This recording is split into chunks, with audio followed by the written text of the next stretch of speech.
Përshëndetje miq, uroj të jeni mirë dhe mirë se erdhët në kanalin tim. Sot kam përgatitur një ëmbëlsirë e cila i ka bërë të gjithë për vete. Nëse nuk e keni provuar, ju ftoj ta përgatisim së bashku.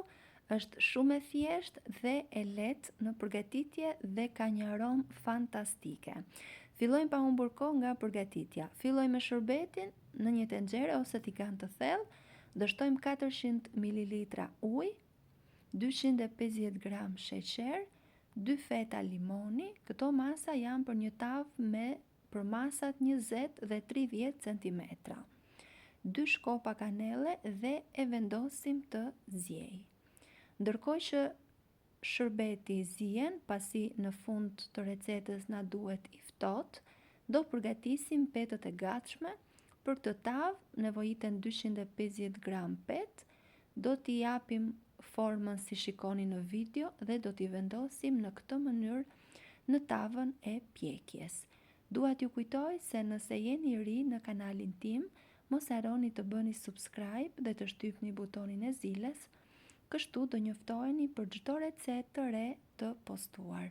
Pasi i kemi vendosur petët në tavë në këtë mënyrë, do shkrim 150 gram gjalp dhe do ja shtojmë petëve me ndihmën e një luge në mënyrë që i gjithë gjalpi të përhapet në të gjitha petët që kemi vendosur dhe do të pjekim për pak minuta në 200 gradë. Ndërkohë që petët pishen, shërbeti po përgatitet. Në një enë do shtojmë 2 vezë, 100 ml vaj ulliri, 100 gram sheqer dhe 200 gram kos. Masën do ta përziejmë shumë mirë derisa të na formohet një masë e njëtrajtshme si kjo që tregohet në video.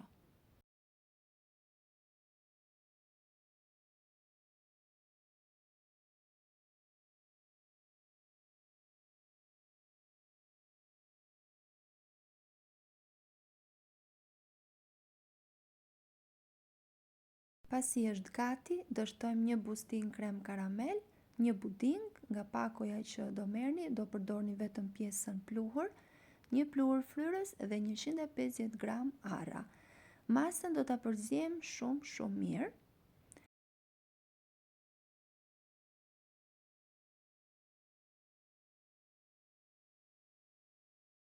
Petët janë gati.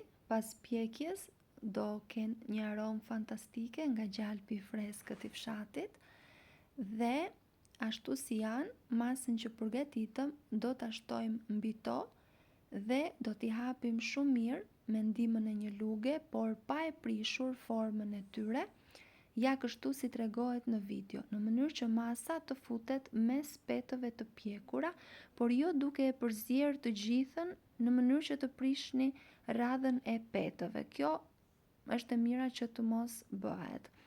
Pasi i kemi përzier shumë mirë, masën do ta pjekim në 180 gradë për 45 minuta në furrë të parangrohur. Pjekja gjithmonë në varësi të sobës që keni. Unë e kam përgatitur këtë ëmbëlsirë edhe me petë jo të pjekura para dhe përsëri pjekja është bërë në mënyrë perfekte, por këtë radhë zgjodha që t'i pjek pak para dhe është më e mirë në fakt. Ky është rezultati pas pjekjes. E presim ashtu si është, mos u shqetësoni që është e nxehtë, por duke e prerë, shërbeti do të futet shumë mirë në pjesët e ndara dhe do të shërbetoset më mirë dhe më shpejt. Pasi e kemi prerë, e shërbetosim.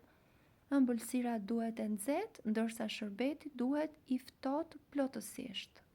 E lëm pak në mënyrë që të përthithë sa më mirë të gjithë shërbetin dhe e keni gati për ta shijuar. Pasi ta provoni, jam e bindur që do bëhet e preferuara juaj. Nëse ju pëlqeu, për të më mbështetur, mos dilni pa bërë like dhe pa lënë përshtypjen tuaj në koment. Unë ju falenderoj për vëmendjen tuaj dhe bashkë do dëgjohemi në recetën e radhës.